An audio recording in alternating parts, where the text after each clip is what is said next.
Growing clover is not like it's not like an intensive grazing system where you've put out nitrogen, you're guaranteed to have grass every 3 weeks.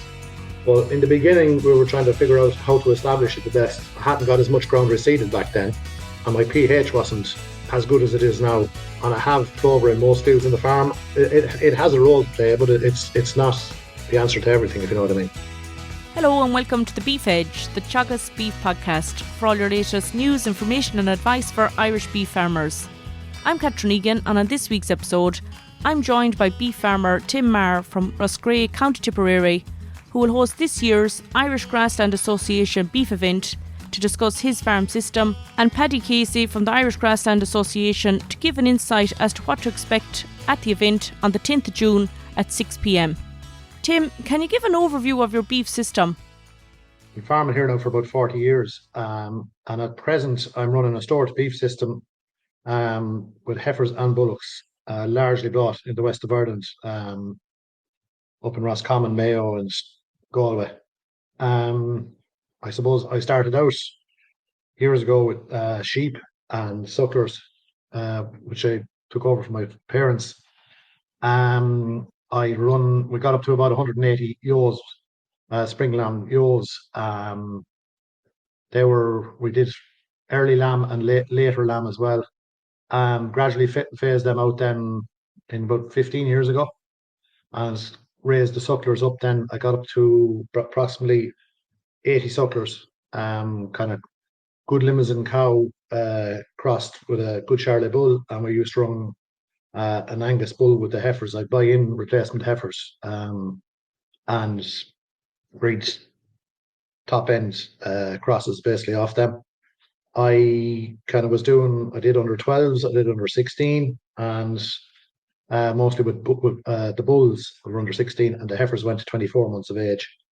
So then back in, I think it was 2015, I kind of made the decision at that stage to drop the suckling.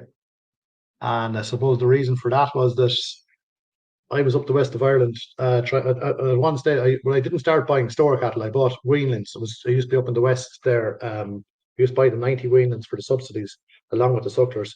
So I found myself being up in the west late at night and trying to get someone to look at the cows here to see if there was a cow going to calve, because we were doing autumn calving.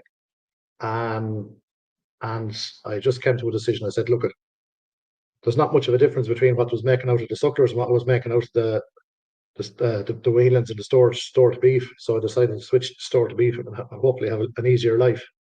And that's basically how we've got to this point. So I'm now doing stored beef, buying in about 500 to 520 kilo stores in say September, October, and finishing then the following say July to October.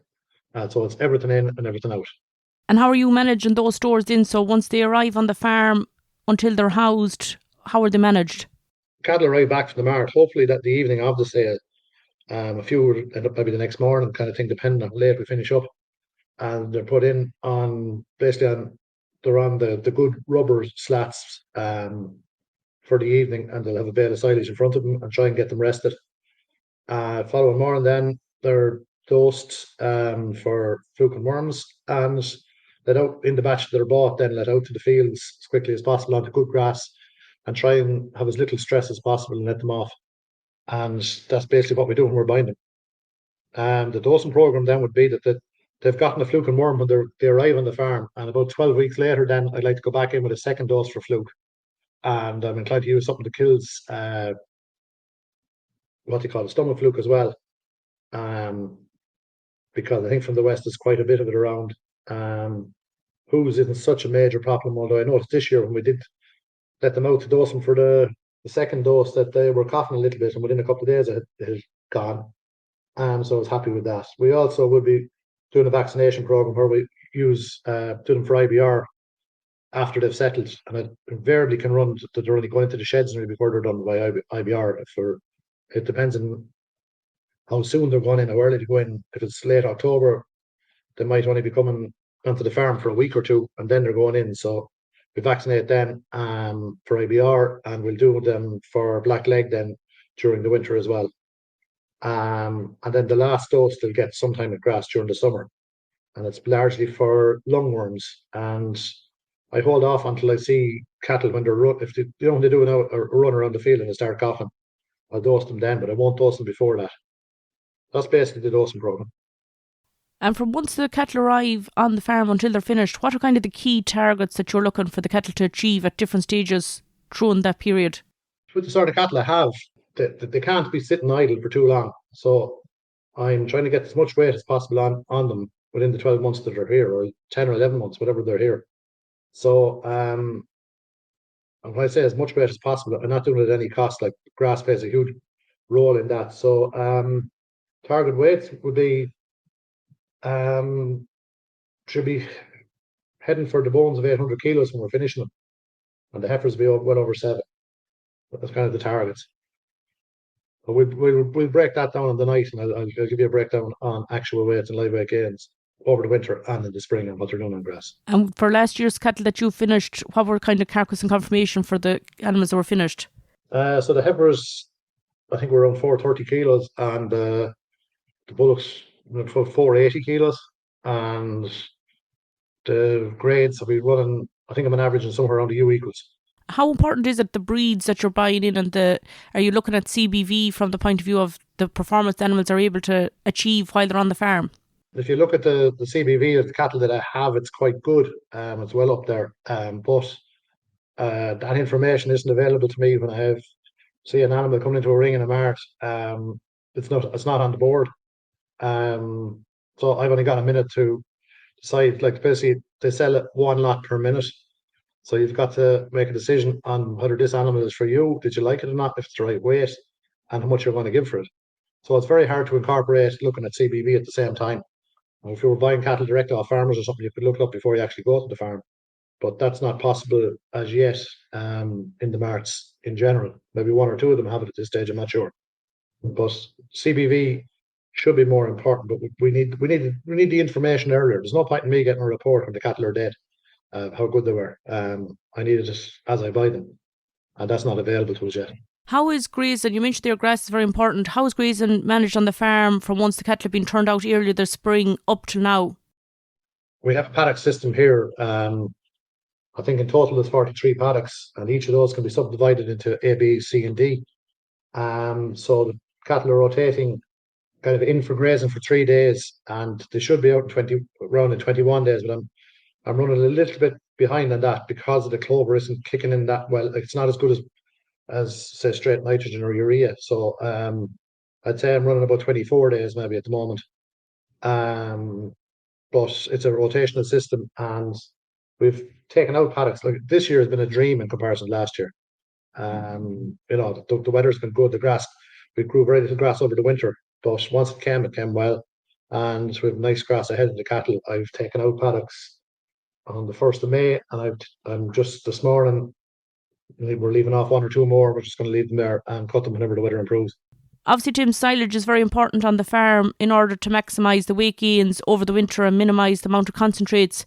Were you happy with silage crops so far this year? I've really gone all out this year in that I cut my silage for the first time on the 1st of May.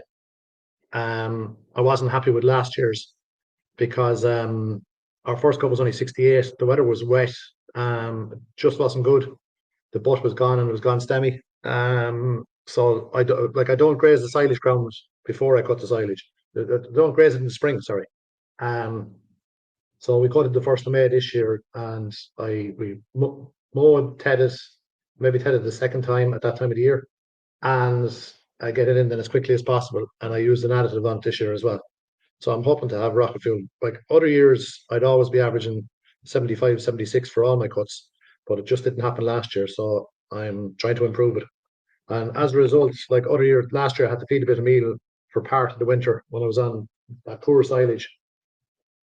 So we try to eliminate that by cutting good silage. And it's very important to me here. And you mentioned there the importance of clover. You've been an advocate for clover for decades. Can you talk through the impact of managing clover throughout the grazing season and how that impacts your decisions? Growing clover is not like an intensive grazing system where you've putting out nitrogen. You're guaranteed to have grass every 3 weeks. there's a lot of say build-up of nitrogen in the ground, and we have mineral release of nitrogen as well. And I have no figures on that as such, but clover definitely has a huge role to play here. And as I said, I've been doing it since 2000, I think, or 1998. I started off with it. That was. But in the beginning, we were trying to figure out how to establish it the best, and I hadn't got as much ground reseeded back then, and my pH wasn't as good as it is now. I'd have it running a pH now of somewhere on the high side of 6.5 to 6.7. There's a couple of fields at 7 now at this stage. But back then we were down at 6.3 in that, and I didn't get as good a take. And it's very hard to incorporate clover into an old sward. We were using a lot of oversowing at that stage, and in the old annual meadow grasses, there's too much competition and it doesn't take. Whereas it takes reasonably well in ryegrass situation. So that's how we basically established it. And I have clover in most fields in the farm. I'd have a few fields to show you that aren't good in clover, and a few fields that are very good in clover. And we've started over the last 3 years. I've started doing a bit with red clover now, and I wouldn't draw conclusions on red clover yet. But there are some, say, things that you need to do which are just becoming apparent to us now at this stage.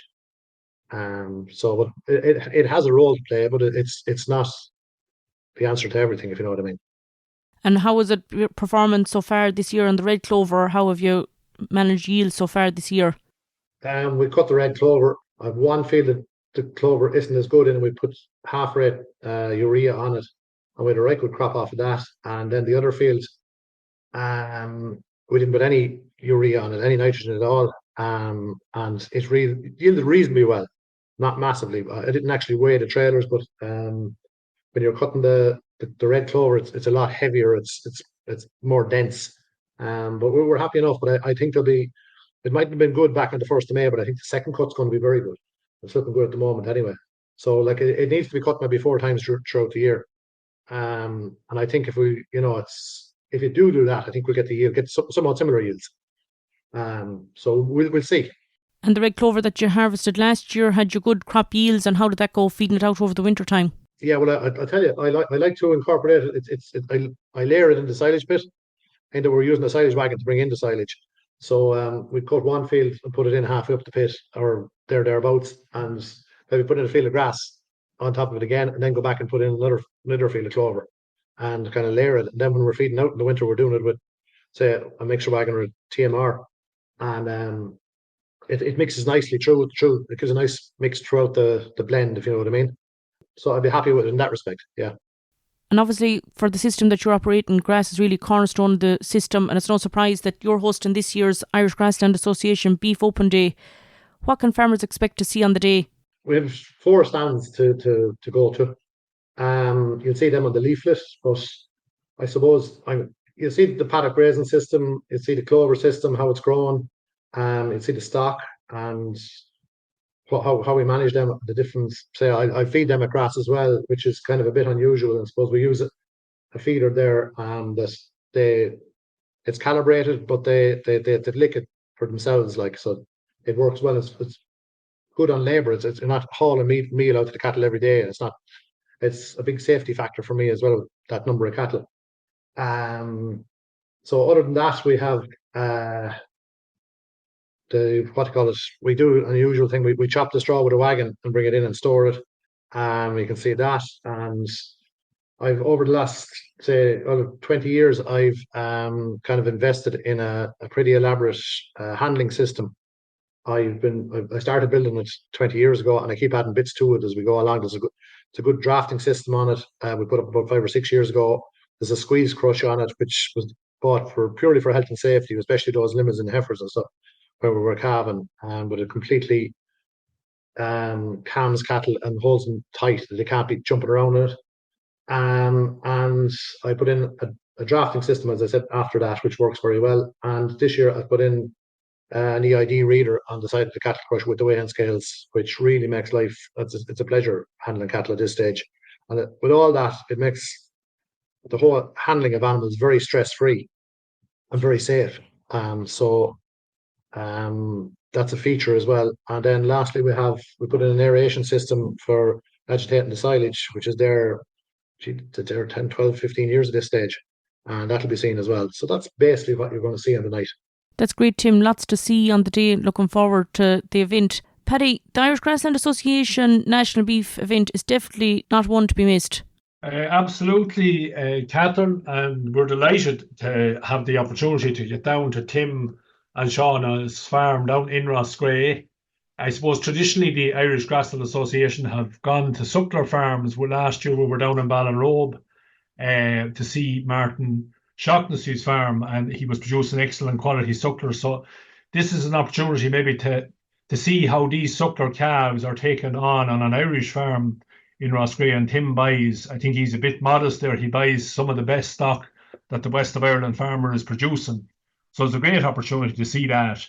And look, you've got a fair flavour from Tim of the evening, but just to give you a quick summary, we'll have an overview, I suppose, on the first stop, and Tim has taken you through a lot of that in terms of the farm. We'll have a stop looking at the animal performance.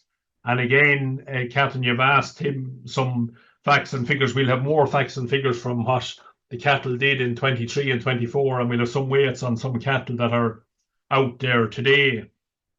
And then we'll also have a representative from the meat factory on that stand as well, maybe to discuss some of the issues around what the carcass that the retailer wants, or sorry, not the retailer, but the consumer ultimately wants from the retailer. Following on from that, then we will have a stand on grass output and clover, and you've discussed some of that there with Tim as well. And we will have a clover specialist, James Humphreys, will be with us on the evening as well to discuss clover, establishing it, getting the best out of it, and how you maximise the performance from it. And we'll finish up then in the yard, in Tim's farmyard, looking at a lot of the issues there that he raised in terms of sustainability and technology, and there's plenty of them to be seen on the farm. So look, it promises to be a super evening, Catherine. We'll kick off at 6 o'clock with a free burger and some light refreshments. And then we'd hope to get the walk underway at 6:30 and finish at about 8:30. So there's plenty to see and plenty to do. And look, if it's for a social evening or an evening to learn something, or just to come down and see some nice West of Ireland suckler calves that you might have sold, and this man has bought them, well then I think there's something there for everyone, Catherine.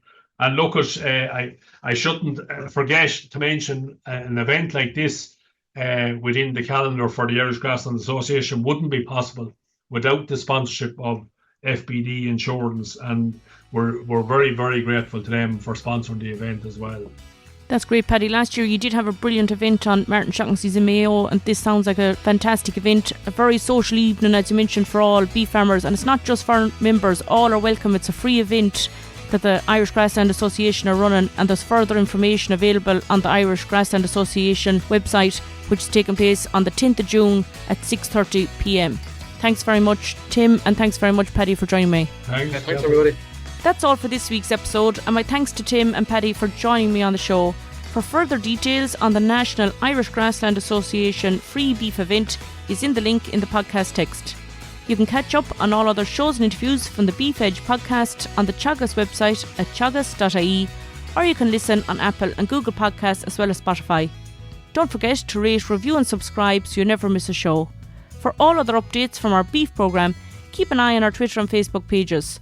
Until next time, I'm Catherine Egan, and thanks for listening.